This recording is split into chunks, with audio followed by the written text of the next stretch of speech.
Say when, Matt.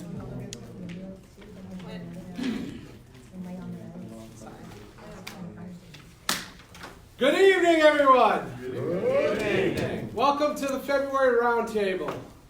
First thing we're going to do is we're going to do the Pledge of Allegiance, and then we're going to go around the room and introduce ourselves. So if everyone could stand up, remove all non-scouting hats.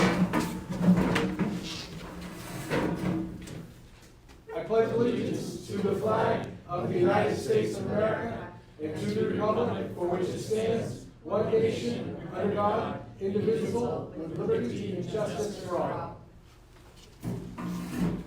A scout is trustworthy, loyal, helpful, friendly, courteous, kind, obedient, cheerful, thrifty, brave, clean, and reverent. And on my honor, I will do my best to do my duty to God and my country, to obey the scout law, to help other people at all times, to keep myself physically strong, mentally awake, and morally straight. So, let's start with introductions. I'm Jason Terrio. I'm your roundtable commissioner. I'm also assistant Cub Master of PAC 111 and a troop committee member of Troop 111. And Adrian Marden, Assistant District Commissioner, Camp Ranger Augustine, Committee Member, Troop 113. whole bunch. Can't remember them all. Cherie Poole, part of PAC 113, parent. Stephanie Mashera, I guess temporary den leader for PAC 113, and the den master for the Webelos. No such thing as temporary. Temporary 30 years ago. I'm Laura Koger, and I am Abnaki committee member. I'm David Nielsen, PAC 116, Assistant Cub Master, also Unit Commissioner for the Abnaki District. Tim Robinson, Assistant Scoutmaster for Troop 110. Robert Michaud, Scoutmaster for Troop 110. Mary Jane Basham, Cub Master, PAC 110. Don Bashorn, Assistant Cub Master in PAC 110. Shane Marshall, District Advancement Committee Member. Matt Dubois, Troop 111 Committee Chair and District PR Person. Scott Gabriel, I'm the District Chairman for Abnaki, also a Scoutmaster for 111 and an Assistant Scoutmaster for 2019. Bruce Hall, Charter Rep for Troop 111. Mike Brown, Scoutmaster, Troop 621. That's mine. Andrea Tebben, Committee Chair for Troop and Crew 621. Excellent. And Jack? Everybody knows me, I hope. Jack No. Wade, District Director of Proctor Council. If you have any questions, feel free, please ask me. And this guy. We have a special guest. Well, sure, go on. This is Matt. Oh, I'm going to butcher this. Klutaris. Yeah, that's good. Okay. He is our new Scout Executive for the Pine Tree Council. So, take it away. Hi, good evening, everybody. Thanks, everybody. I've been here for about a whole month so far.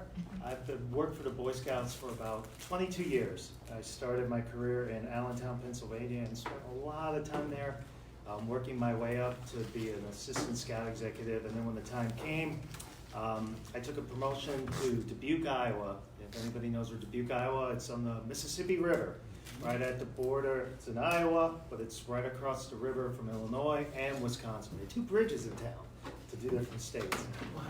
We had running water there and cable TV and everything, actually.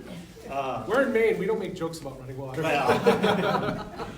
So, in the Boy Scout world, you know, as a Scout executive, you usually don't stay in one place forever, and this one came open, and it was actually a place, not up here, but other places in the council that my family and I went on vacation at one time when my kids were little years ago. So my family thought it'd be a great place to come to. So I've been here by myself for the last month, living at camp. You know, that'll be for a little bit longer, but my family will be here pretty soon, closing the house back there. So anyways, you know, as far as scouting goes, I'm usually a person who, I think I am what you see what you get type of thing. I'd be happy to talk to any of you at any time. I try to be as transparent as possible. And, sometimes I have to deal with the business side of scouting, and sometimes I know people may not love that, but at the very least, know that we can talk about that, and I can share my feelings on it, you can share your feelings on that. One of the things, and I'm not gonna go too deep into this, but one of the things I'm really interested in when it comes to programming is training. And one of the things you'll probably hear me talking about in the first few months here is how we get everybody trained. And I don't wanna leave too big a cat out of the bag, but you'll hear that if you hear me speak at University of Scouting and a few other places, you'll probably hear me talk about that a little bit. So just don't be surprised. I think trained leaders, sure, it's great to have your numbers up and look like, oh, look at our percentage of trained leaders, but I always felt that trained leaders lead to leaders that are more experienced and more confident, and then kids stay longer, because we do know that kids leave scouting units when meetings are unorganized or boring. All of you here at Roundtable, you're already probably bought into that. You're probably already bought into having a good program. But we have a lot of people who don't do training, or we don't basically give the right message about training. So many times our message about training is, well, you just signed up as a new leader. I can't ask them to do training. I'm already asking them to do a ton of other things.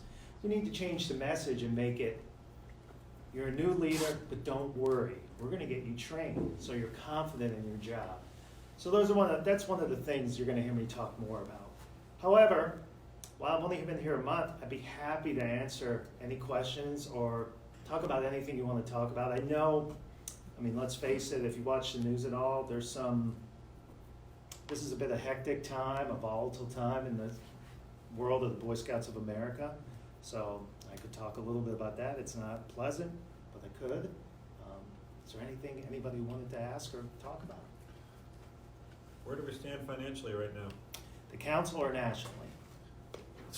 Look, you better start small, because you won't go to national. Yeah. I'm not very impressed with us putting film on as collateral. Yeah. Well, let me start there then. You start right there. Okay. So there are big court cases for many years here. And the good news is that, if there's good news, why I say good news is that most of these court cases happen with situations of abuse before we started all this youth protection things, before we started too deep leadership in that. Yet, people did some bad things to kids. And these court cases, these settlements go for people are getting $10 million at a pop. So about 10 years ago, National's assets and cash reserves were close to $1 billion. Right now they're at about $400 million. And no insurance companies really want to insure National because of this. So while it's way above my pay grade, one of the ways to continue to run, they had to put a mortgage on it. It's like collateral, exactly what you said, to continue to run. If you hear in the court right now, what they're trying to do is, and it's been all over the news, so this isn't anything secretive, they have talked about filing for restructuring, filing for bankruptcy, which would allow them to basically put together a victims fund. So from this point on, anybody who comes forward who was abused in the past, there will be a victims fund. You may have seen these commercials on TV, actually.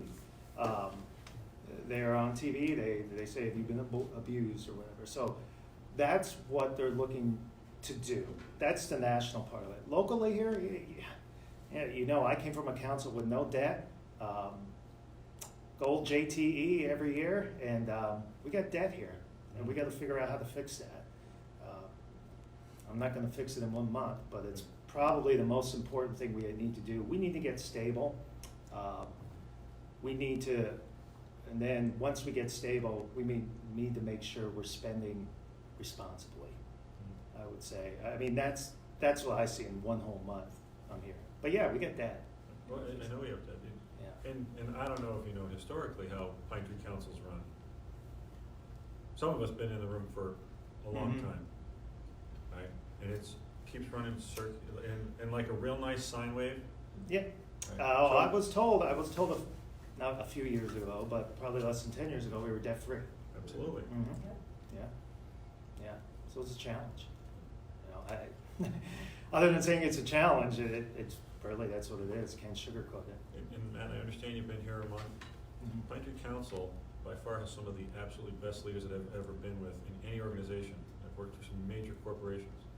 We also happen to be from Maine, so we're very particular when we get lied to or taken advantage of.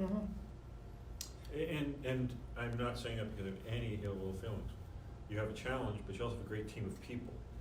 Yeah. And I'm looking over at Adrian because I don't know if he agrees with me or not, but you've been around for a while too. You just got a little more gray than I got. Yeah, you know, I will tell you. I heard it. I almost think, whether this sounds mushy or not, and there's probably a better word to use here, I almost think, you know, there almost needs to be a healing period. All I can tell you is I'm a new guy, and, you know, I would expect I have a different personality than the last person who was here. Yep. And that's nothing, I would never badmouth the last person or anything like that. I'm just a different person. And all I can tell you is if I can be transparent, I will be transparent. I know, believe me, I've talked to the staff, I've talked to other volunteers. There's some unhappy feelings. I'm aware. And you do have a challenge. But again, I think anybody in the room would help you. Well, that's great. Because I know it is a challenge, you know? And if you've been in camp for a month, you've gotten every aspect of a Maine year-long weather. Yeah. It's much nicer when it's cold and frozen than the mud everywhere, you know? I bought these about a year ago. I wore them about 3 times an hour. I've worn them every other day to work. I think I wore them with a suit one day. So I'm told that's acceptable here. Yes. To wear boots with a suit. Oh, yeah. Look around the room. Anybody, anything else?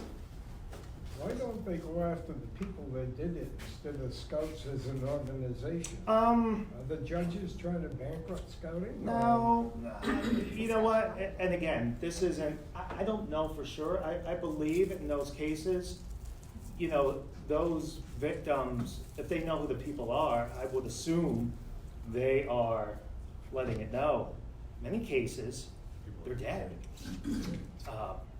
And the biggest, I think, the biggest concern for national is that statutes of limitations are getting lifted a lot of places. I don't believe it has in Maine yet, but it has in several other states. So these could keep coming and coming and coming, and yeah. I think a lot of lawyers see it's a big cash cow. Well, I'm not gonna say that much.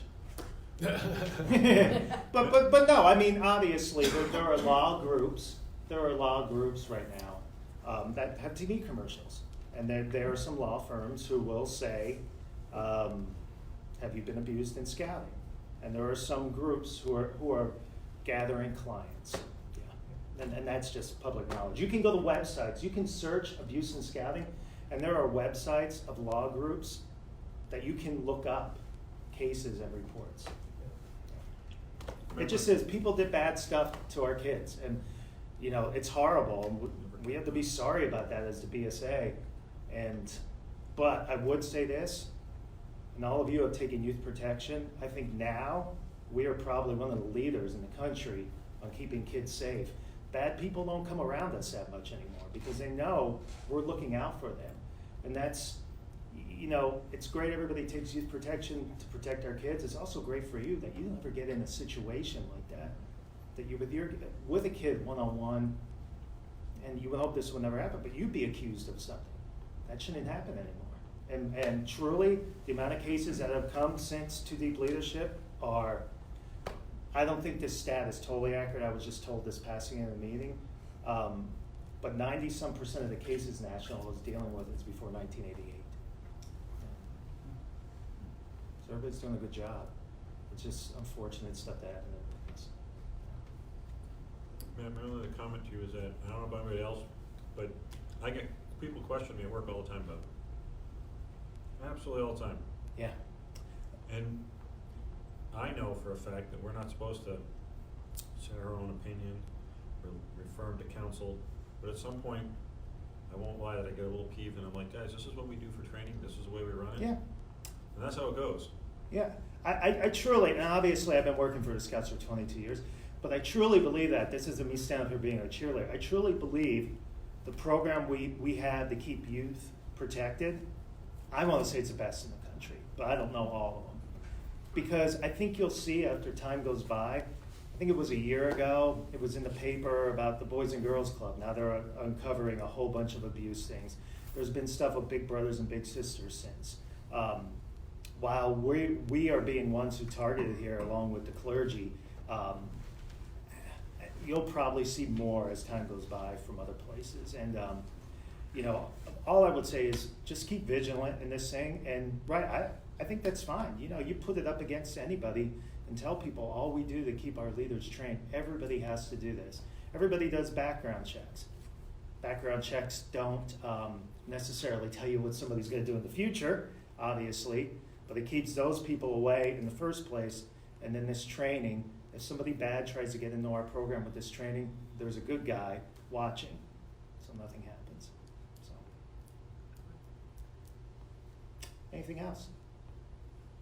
Have you thought about, I know you've only been here a month, but you recognize the depth that our council's in and so forth.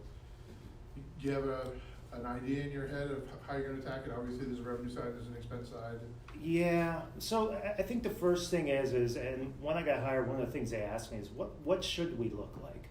You know, what should we, and listen, I'm not bringing up camps and selling properties tonight because that's a bigger discussion, because actually it's something that I know has been talked about for a while now. But just basically, what should we look like?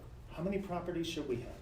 How many districts should we have in each, and how many kids should we have in each district? That doesn't mean Matt's coming in here now and in the next 3 months we're looking to sell a camp and consolidate districts. It's just kind of getting a feel and seeing what we should look like. Should we have that many people working the office? Shouldn't we? But the main thing is we need to execute, and Jack can tell me if I'm wrong, but a few people have told me the last couple of years, as far as fundraising and stuff, we really didn't execute well. We left some stuff on the table. The other thing, and this is my feeling, and I was trained in the council this way, you don't build until you have the money.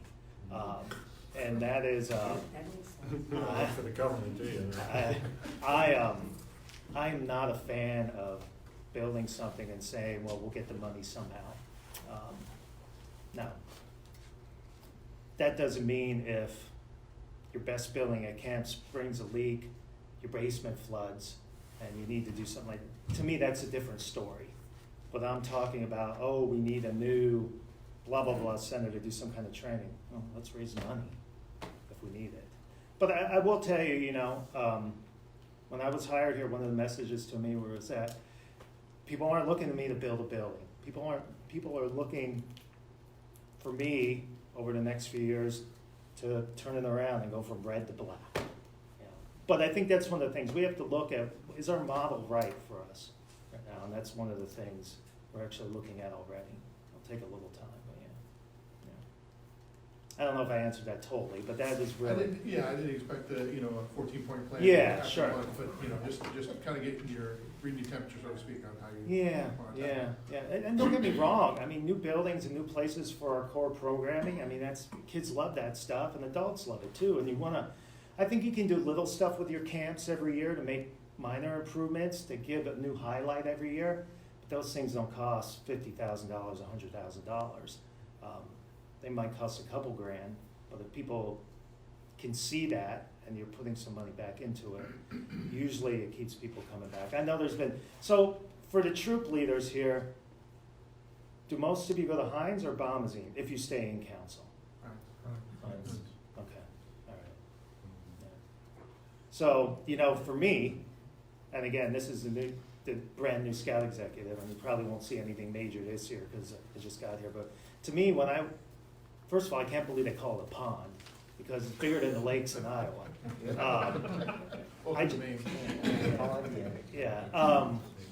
I just see that waterfront. I go, oh my God, it's so beautiful. Could do so many things. So I think there's You know, those are some of the things I'd like to see us kind of,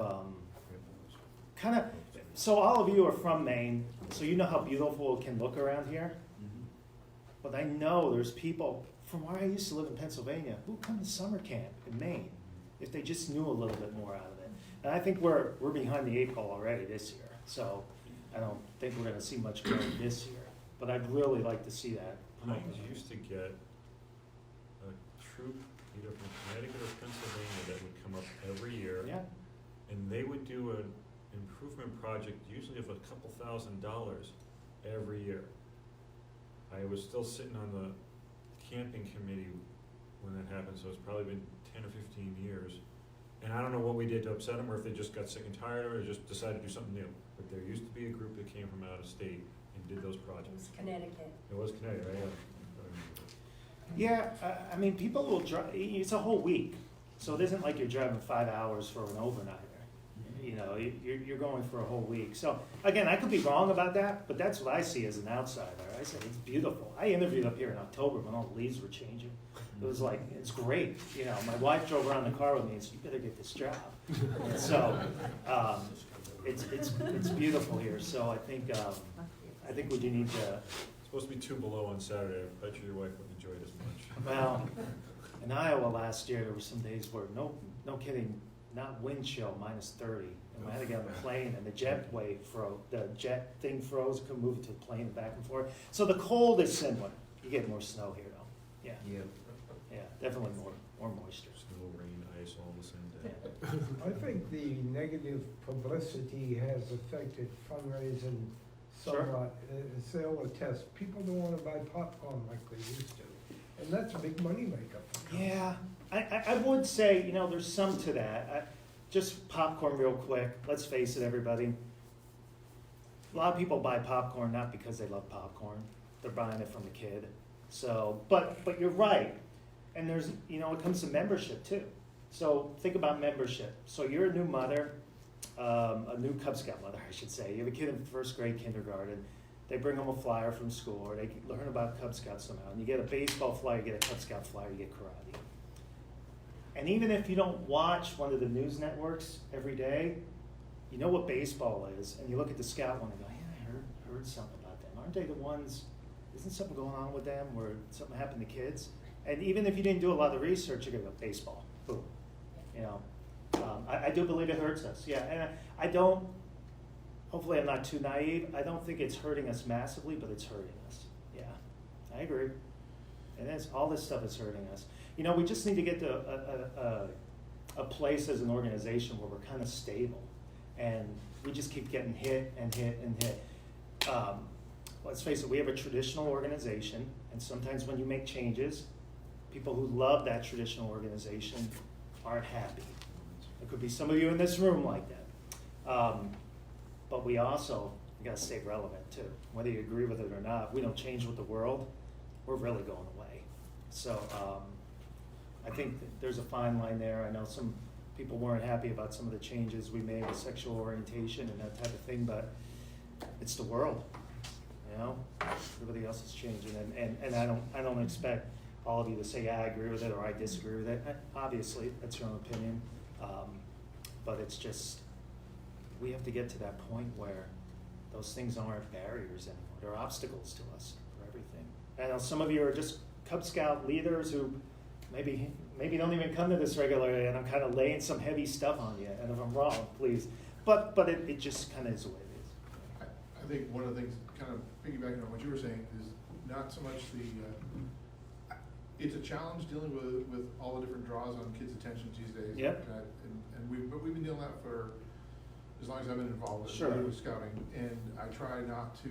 I've tried to run a program over the years where we can juggle schedules and try to accommodate as best we can. We're always nice guys. I don't think you should have to choose between scouts and sports. I agree. It doesn't always work out well for everybody, but as much as I can make it work, I try to. Mm-hmm. The punch in the mouth this year was the doubling of the yeah. without any warning. I mean, that really caught us. So I can talk a little bit about that. And believe me, so just so you know, I mean, obviously I'm an employee, and when we heard it, And when we heard when it was going to enact, we're like, you gotta be kidding me. Our leaders are gonna kill us. You know, this is ridiculous. We have to do this. So it's because the parents are gonna kill us. Exactly. Literally, we're. Well, and sometimes, and you can, I may be wrong about this, I think sometimes, you know, with troops, you're actually in a better situation, I think, sometimes than with the PACs, because the PACs just collected money probably when they recruited new kids, and now you really got a problem. But it wasn't good for anybody. We're still waiting to see, because we're not done with chartering stuff, to see what kind of really losses we've taken this, because I'm guessing all of you looked at your charters and said, well, here's Billy, he came once last year. We're not taking care of, we're not putting them on here, you know? Yeah, it was bad. Now, I was told, and I'm afraid to tell this, because then it might sound like it's imminent again, I don't know. But they said next time they would do that, they would give us plenty of time. Oh, no. To be fair, it never went up, I don't even remember the last time it went up. And I understand it, but we were way, way behind, right, and all of a sudden it was like bang, like. Yeah, it was a big somebody's jump. brain It wasn't child. incremental at all. And you know, don't think I'm saying the company line here, but if you do compare it to playing other things, it's in line with that. The problem is that it jumps so big. Yeah. It jumps so big. That's what it was. And sure, there are people now who can't afford it, but the most part was, it was the timing. Right. The timing was the worst part of it. Right after Popple. Yep.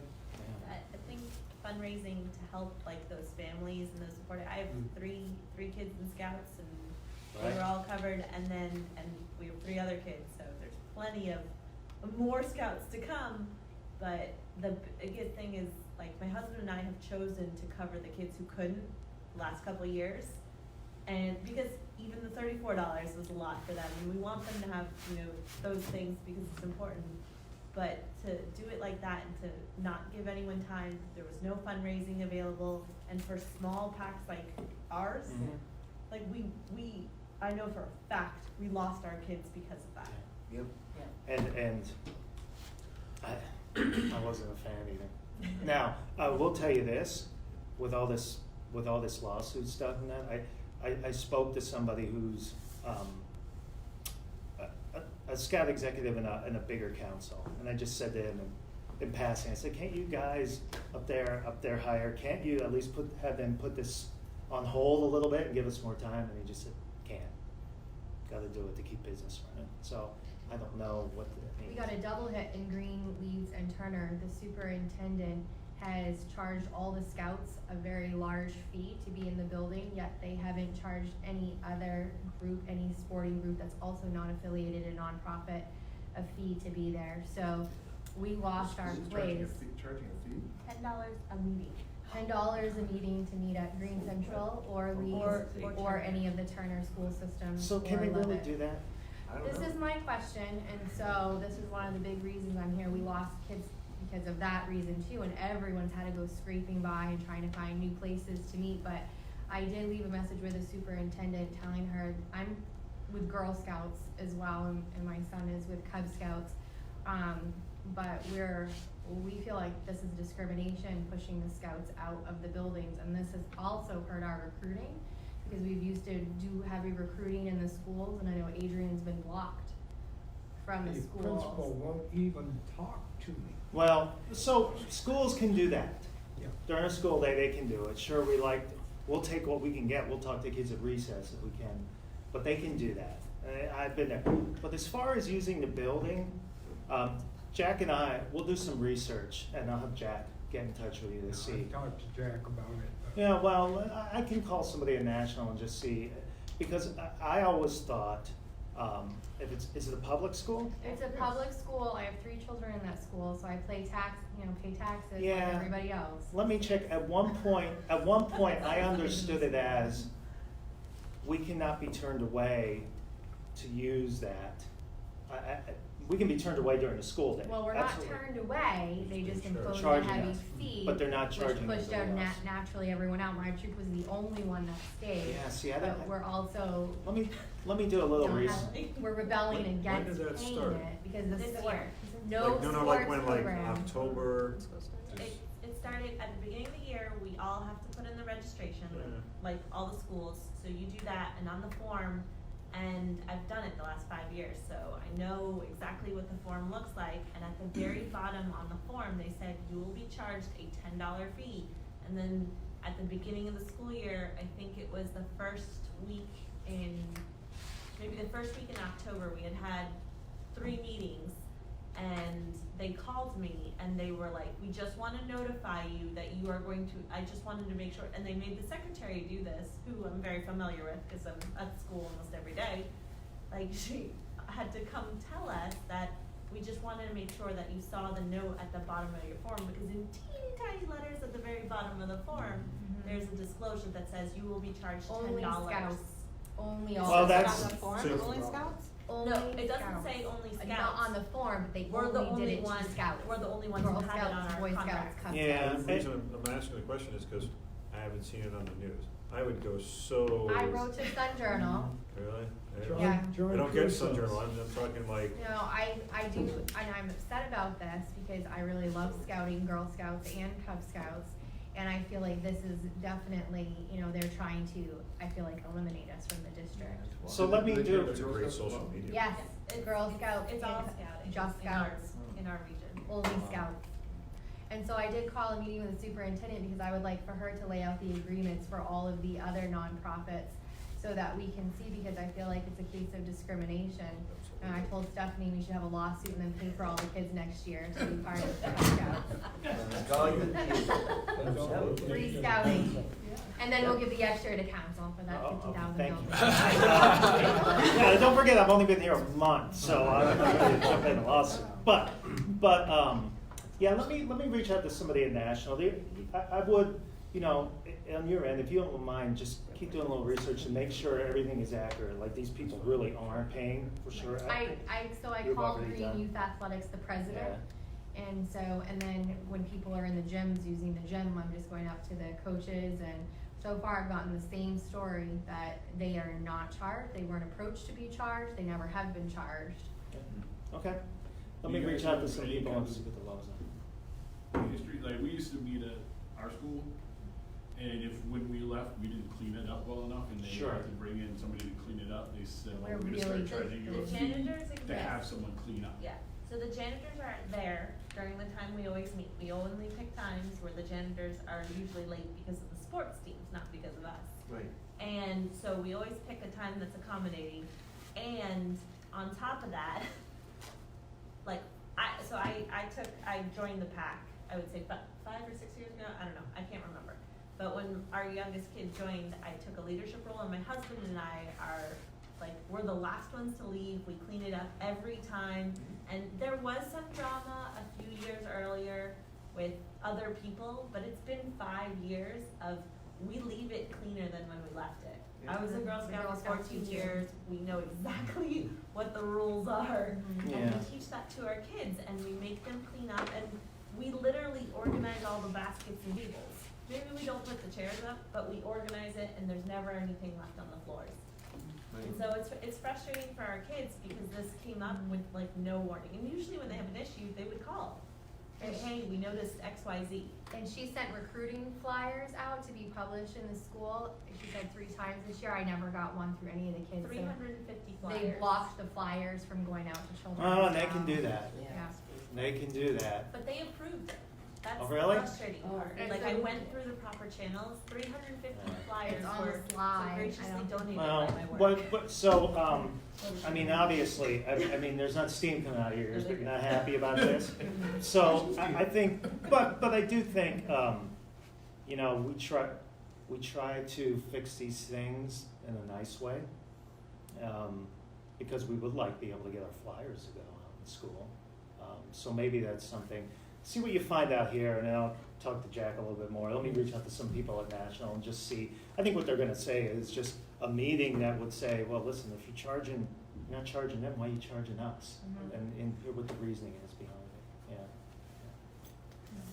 Now, I can help you with that, I can involve. Well, that's what I called for, was a meeting, and I was hoping a couple of people would join me at that meeting. Absolutely. Not just us. From, Scouts and, Let me know what it is. yeah, okay.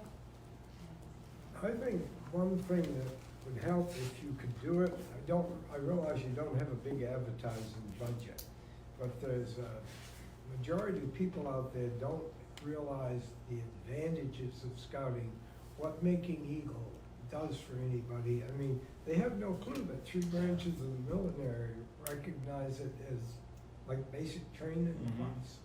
You know, we struggle as an organization for that. And one of the things, those of you who've been around a while, we used to get a lot of money from the United Way, and we don't get that anymore.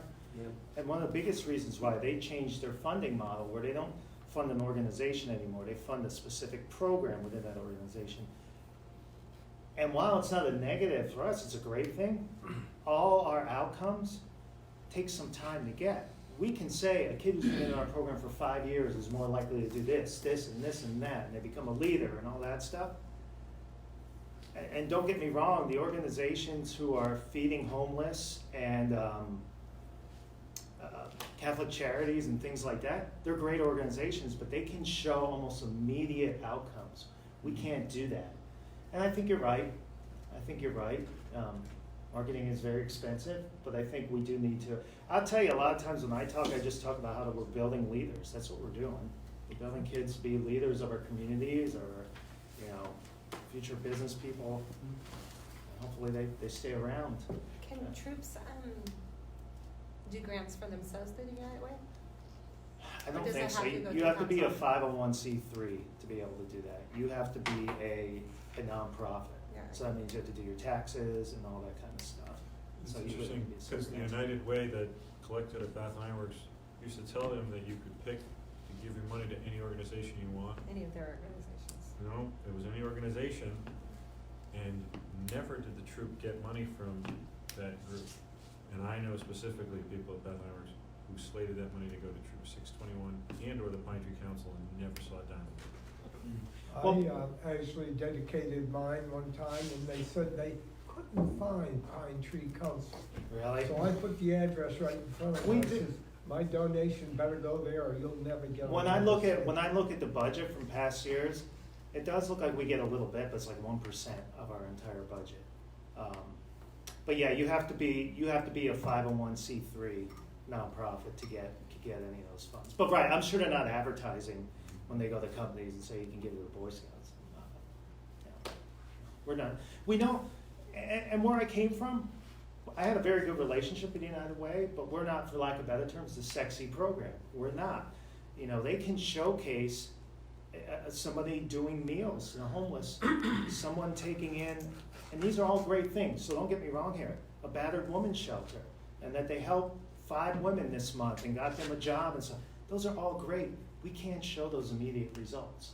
We can show you what happens to our kids from here to here, but we're not that sexy program that they're gonna put us up in front of people. It's just kinda not, so we have to find our own.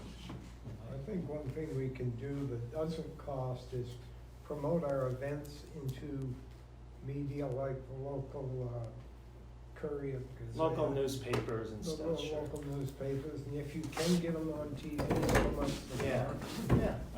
You know what, you as a unit leader, when you're doing something, you can do it so easy now. Just go to their website and say, we're doing this. See if they come out. You know, they'll come out once in a while, not all the time. Well, I hope. I guess I shouldn't say that. I've only lived here a month. I don't know.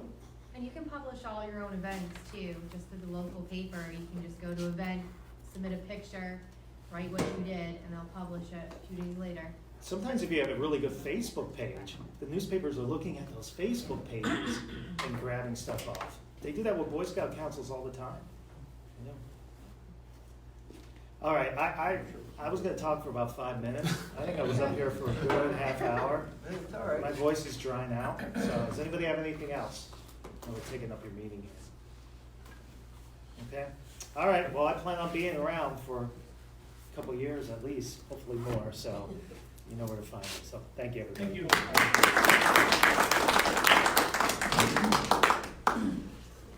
All right, so next, Scott, would you like to talk about program events? I can keep mine short, so it's okay. Well, it's all right. So covering for Scott Brents tonight, just because he's not able to make it, but just a couple upcoming events if you haven't heard. There is in the works at Merit Patch College for our district out of Holy Trinity Church in Lisbon Falls. The tentative dates is March 4th, 11th, 18th, and 25th. It would be a 4-night event. If you haven't heard from Jeremy and you're interested in being a counselor for this, he's still trying to find some, so please reach out to him. If you need his contact information, see me after. Chris Fox is planning to host on 4 nights the Scoutmaster and Assistant Scoutmaster training. If there's not enough draw, he does have some other ideas, but he's trying to get that done. It would be a 4-night requirement as well, so reach out to him if you have any questions. University Scouting is March 14th at Freeport. You can come and see Matt talk another 5 minutes. It will be 5 minutes. 5 minutes, all right. Pinewood Derby is April 4th. Oak Hill Middle School, hosted by PAC 110 out of Sabatis. Thank you. Registration. I just scored 70 lanyards from the military today. Nice. The plan, as usual, or in case you don't know, is to send your top 5 racers and your best in show. Registration will go live as soon as we can get it going. Camp Guston Beaver Day is May 2nd. Can be taken many different ways with packs or troops. Come for the day, help clean up camp, get it ready for day camp. It's also free camping that weekend, so you can, with some planning, pick a spot and camp for the weekend. There's going to be training, ITOLs and Baloo, hosted by Chris Fox as well. So if you have leaders in your unit that need that type of training, remember Cub Scouts shouldn't go camping without at least 1 Blue trained leader, preferably 2 in case something happens. And troops, to get the full trained Scoutmaster, Assistant Scoutmaster training position, you have to have ITOLs. It'd be a great time to have your unit go camping, and then you just go over to the pavilion all day. We are calling that our spring camporee as well, and the OA has finally been informed and are on board that they'll be doing their call-out ceremony for our district at that weekend as well. So if you have any OA elections and you want to come for a formal ceremony, that would be on that Saturday night as well. And then once again, shout out for Casey here. We are still trying to work on our Friends of Scouting. She's been trying to reach out to most of your units to find out your blue and gold dates, your court of honor dates, that we are allowed to come and talk to your families. Every dollar will help, as we've already brought up tonight, to help with finances and getting this year done right. So if you haven't reached out to her yet and you have dates and would like to share with Jack or myself, that'd be great, because the sooner we know about it, the sooner we can make sure somebody can come and do a proper presentation for you. And one last plug, if you are registered with council, you might have got something in the mail. Got mine today. There's a University of Scouting flyer in there with course catalog. It's a good sign up. If you sign up ahead of time, I believe the first 150 registered get a patch on the day of. Does that sound right, Jack? Okay. And then there's also a flyer for day camp and summer camp. So our 4 camps. So this should be going out to pretty much anybody registered with your unit, or at least the leaders. So spread the word and get some good attendance. Any questions? I know it was fast. There you go. I keep it under 5. Yeah. Oh. All right.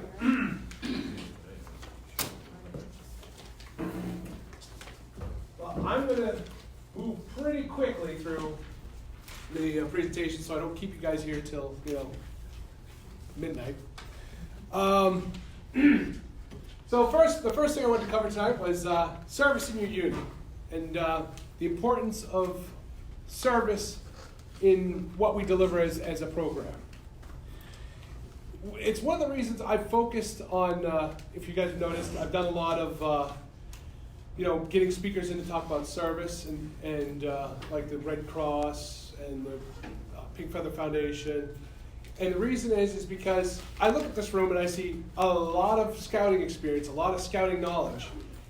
And I think we've already got a lot of people here who know, I don't know that I can bring something that you guys haven't seen yet. So I'm trying to think outside the box, and so I've been trying to focus on service, because I'm thinking that's an area that I might be able to, get some new perspectives. So tonight, though, I'm going to talk about why do we track service, why do we do service, and why it's central to scouting. Service is central to scouting because it's part of our DNA. It's part of our lifeblood. You know, if you look at the Scout Oath and Scout Law, I mean, you've got, you know, to help other people at all times. You've got, you know, a Scout is helpful, courteous, kind. It's about empathy. It's about teaching kids empathy and how to feel, you know, a need to help those around them and to care about those around them. You know, we have merit badges that teach kids new skills, rank requirements that teach kids to expand their horizons, but empathy is that's where service comes in. It's where we teach kids how to feel a connection to their community.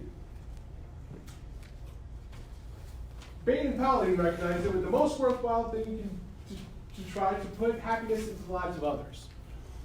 It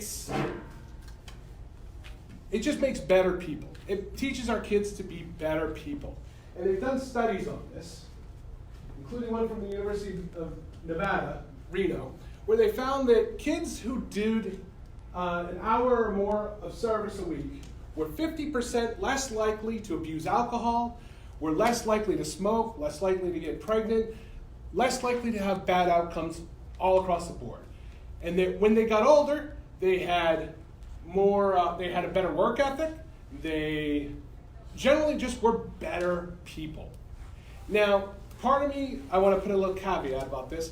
Part of me says this might be just, you know, the kids were already better people, and this is just the result of it, that they're better people, and so that therefore they do service. But why risk it, you know? Why not?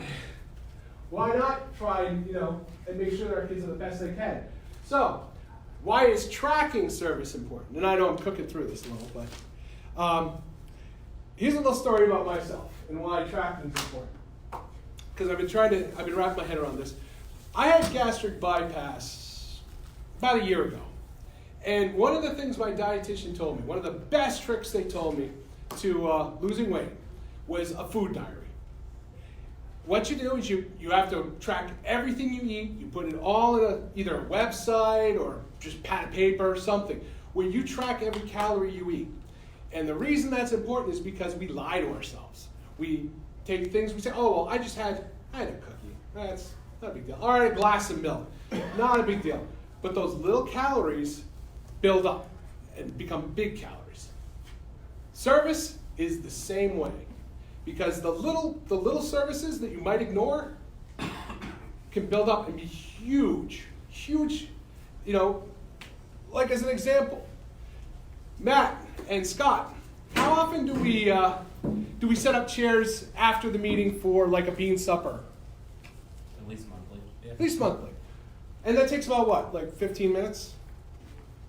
Depends on who's running it. Yeah, well, let's say 15 minutes. You got 10 scouts, 15 minutes. That is, what, how many, that's, you know. 2.5 hours. Exactly. And multiply that by 12, and you got almost 50. 50 hours of service right there that you just don't think about as, hey, that's, you know, we're doing service. We're helping out our community. Because it's such a small little thing, you're just not thinking about it. That's why it's important to track it. Because if you start thinking about every little hour and every little minute, you can make real big changes without a big effort. You know, like after a meeting, if you say, you know what we're going to do? Every meeting, we're going to just go out and patrol the parking lot of our charter organization and pick up all the trash. Spend 10 minutes every meeting doing that. You got 100. You know, that's 150 hours if you're meeting weekly. You know, that's real time, real, you know, service. But it also establishes a baseline to see where you're at. You could say, hey, if you track everything, you could say, we did 150 hours or 200 hours, 300 hours of service last year. That's our base. Let's see if we can improve on that. Maybe we need to do more. Maybe that's as much as we can do. And it helps you track what you're, you know, where you're getting successes and where you're not getting successes. Now, the question is, how do you track your service hours? Well, luckily, Boy Scouts has a website for that. The JTE Service Hours website at servicehours.scouting.org. Now, how many people know what their JTE Service website login is? Wow. Don't feel bad, because I found out PAC 111s earlier this year, and they were like, oh no, you have a login. And I was like, okay. And I checked it out, and it was Mr. Buzza, who son just like 2 years ago became an Eagle. And this was for PAC 111. Right. So there's some old data out there. We can get you the login, talk to Dave, or talk to me and I'll point you to Dave, and we'll get it for you. But once you get the login, it's actually fairly simple to do. This is the first page you'll see. If for some reason you don't have credentials and you're a new user, you'll click the new user, and you'll get, I don't know if you can read this. It just says click unit ID, unit type, unit number, first name, typical registration stuff. From there, you've got three options. Actually, I'm going to hop back up here. Would you like to view all previously recorded projects? Would you like to report a service project? Or would you like to report an Eagle service project? Now, as an example, I put in a normal service project for PAC 111. So I clicked on putting in a new project. That brings up this, where you have different categories of service projects. And I selected, it was a cleanup, so it was a cleanup option. Litter cleanup and beautification. Then it asks is, date of your service project, the number of youth members participating in the project, number of youth who are not members participating in the project, number of adult leaders participating, and number of other adults participating, and then a total of the amount of hours you spent. So the only thing you really have to know is when you're doing a service project, if you want to record it in the JTE website, is keep track of who's there. Who's there and how long you guys were all there for. And then, they got a little, you got some a little description field and any categories of any groups that were contributing. And then once you do that, it shows that it populates and says, service project, litter cleanup, beautification, and 50 total hours. And that's it. It's pretty simple. And the nice thing about that is then you can actually see how much service hours you're doing. You can keep track of it year over year. And the council gets credit for it. So it makes us look good, and it helps us track where our service efforts are going, and helps us figure out how we can help units do better if they need help. So discussion time. We can make it a quick one though. What do you guys do for service projects? Where have you seen successes in service projects? We have gone to the dump Mm-hmm. and help unload the vehicles with and recycle at the recycle area. Cool. And they seem to like that. Is that on the Cub Scout or Boy Scout? Cub Scouts. Cool. Look Look at all this trash. Yeah. And we don't do the trash part, we do the recycling. Well, just from PAC 111, one of the things we've had the most success with is at Christmas time, we go to various nursing homes and residential care facilities and distribute Christmas cards.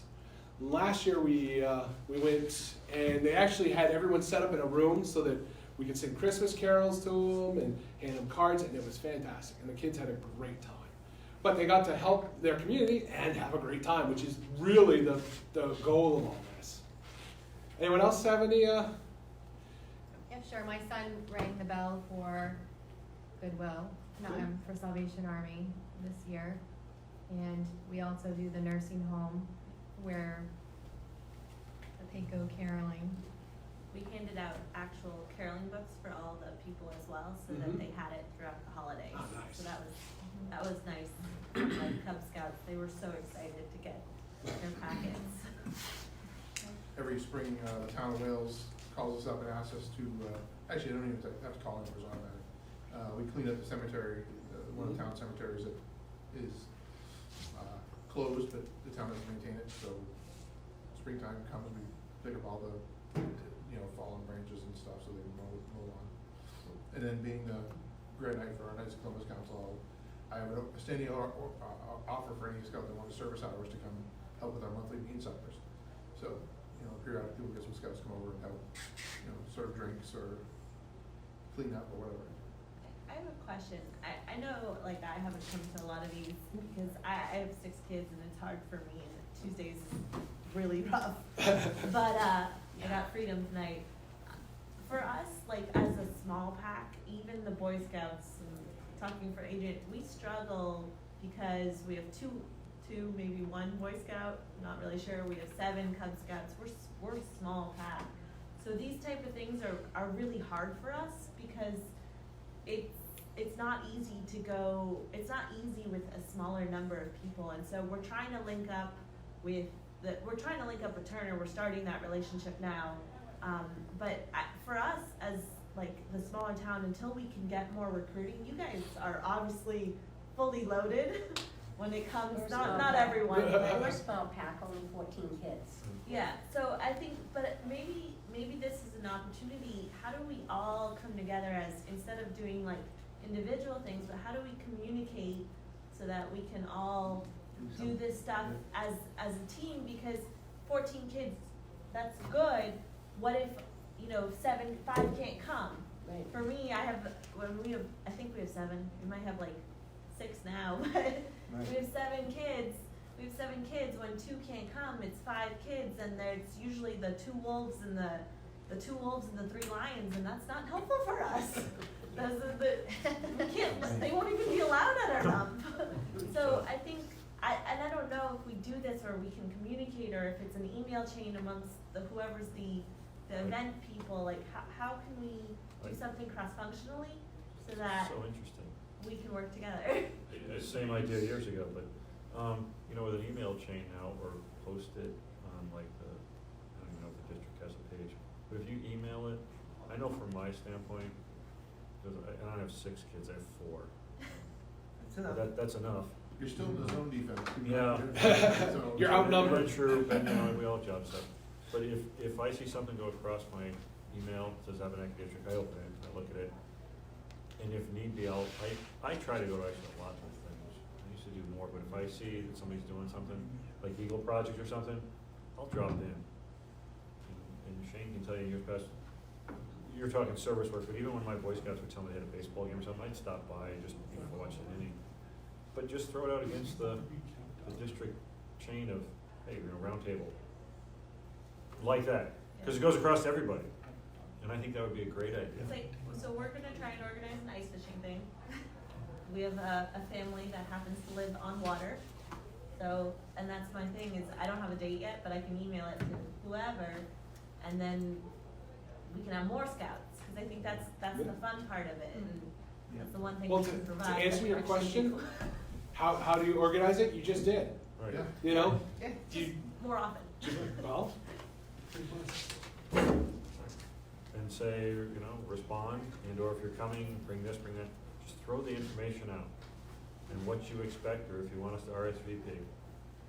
That's half of it, right? And you're ice fishing, you say, bring your own traps, or we'll have something to make holes. Because even when I was a huge troop, we still did stuff free. You can do it for, and free is relative, right? But I don't know of any parent that ever worried about getting paid for gas or trout. I mean, I probably put 100,000 miles on my car over 30 years. Yep. Right? And just throw it out there, because those are the type of fun events, and what it does for the district at least, is gets us in touch with other people. Right? I will not lie, I still hold a grudge that there's no Down East District anymore. Right? That being said, I know we're part of Abnaki, right? So you wouldn't even know it, because you're, but the fact of the matter is, when I truck up from Bath, right, I know very few people in Auburn and Lewiston. And actually, I know, and some of us we're so old that we know each other, but for me, it would be a great thing to do. And it lets my guys meet kids from other towns, so when they advance further, we'll say into high school and they're playing sports, they get to know each other. And so it just builds a network, which in turn helps us broaden the program, get it out there more, and/or get more publicity out of it. So your energy and your level of what you just said to do, you're all over this. I think, I mean, I know we talked about posting stuff. For me, email, text, we live in a modern society. Like, for me, that's easy. It's easier. Like, phone calls are harder. No offense. Phone calls are harder. But it's just like, we work full time, and then we kid full time, and then when you're lying in bed and you're like, I did that email somewhere in here, and I feel like we can follow up better. I know, I mean, I thought I knew I was going to the right location, and because I sent the message and the picture, but I never actually looked at the location, so I was on my way to the church before I came here. And, cause that was the last time I came.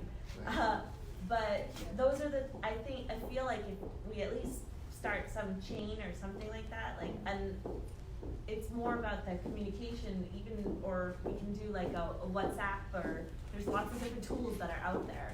Let's not go too far advanced, because I also would rather just talk on my phone than say anything. I know, but we're not always available. And No, I know that, I that's the just, it was tough like. part, right? So Scott, what would be the best way to handle, this be like Scott Prince? So to start off with, if you don't know, we do have an Abenaki District Facebook page on Facebook. It is fairly active, and when you message that page, you do get a response very quickly, normally from me. That if your units want to have events and invite other units, the first step nowadays with Facebook is to make a Facebook event that's public and shareable with detail in it, and you share that to the Facebook page. We'll make sure it gets posted on our district. The other option is I can get you the email for not only myself but also our program chair, that if you email him with ideas that you want to help out with, or host or spread the word with, we can help spread the word and get the email chains out there. The issue the district always lies with is with the fault in the chartering system of charters coming in late and then taking time to be put into the system. 90% of our contact information through council is outdated, or people just don't use it anymore. So we have phone numbers, we have email addresses, we have names, and when we try to send them out, how many go unread when we send out emails, Matt? Over half, if not more, you know. Some of our emails as a district go straight to junk mail. Some of them we get response back that says, I haven't been the Cup Master in 5 years, which means somebody's not doing their charter right. So the best place right now for information is Facebook. But we are always trying to improve that. Council unfortunately lost their IT guy that made the website, and when he left, he kept some of the login information for some of the pages, so That's awesome. council currently can't update, nor do they have a proper IT guy to make a new website. So even my contact information, I'm still listed as the old program chair, and Rodney's still listed as the chairman, so there's some outdated information. Like I said, the Abenaki page is always sharing the information. In fact, we are currently live streaming tonight, so if any of you happen to notice, it is sideways. Apparently that was an option when Matt started the video, and we now know what that option means. So I've been sideways? Been sideways the whole time. Nice! But we're always trying to share more information. Nowadays, most units have a parent-only group that normal non-scouting people would never see unless they're invited to or asked to come in. So it's very hard to share information off that. I can tell you that as I have almost no personal life besides Facebook and work, that I am on 90% of your Facebook groups as a member as well. So if you see me post in your group, there's a reason. But I can't reach you all because some of you just have that good of a Facebook book or group, or just none at all. So we're always looking for better ways to communicate, but we always have that generation gap as well, where some people still have flip phones. I don't know if Adrian upgraded yet. Well, didn't you see Motorola? I mean, They're bringing the Razor back. No, Yeah.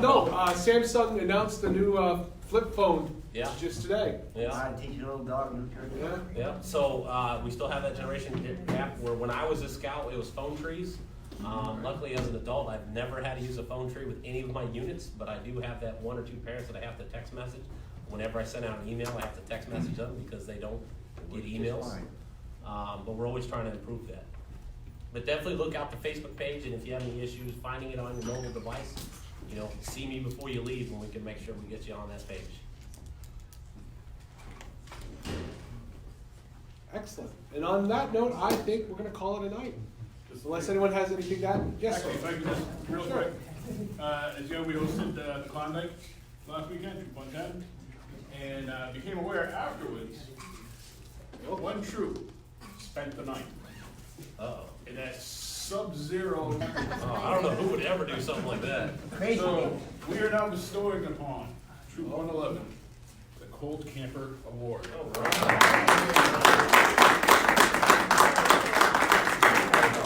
It only got to -8. It was fine. It's kind of like what my tent looked like, too. I got a dumb question that Andre asked me.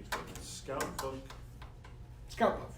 did it have a function to do that? To link other troops, so you could put an announcement there, because as long as you're linked with them, can't you? I know mean, that, it has the possibility. I know It has- Scout Book has message boards for your own unit. I'm not sure if our council has their own message board for Scout Book. That's a little above their pay grade just yet. But honestly, not all units are on, I know it's free, but not all units are actively using Scout Book at this time either. Or at least not using that part of it. Yes. I know Yeah, PAC I've 111 linked in there, doesn't. and you're able to link and post things to other Okay. troops and things, so. I've personally Just poked for- around the forums yeah. on Scout Book, but it wasn't meeting any, needs that we had, so.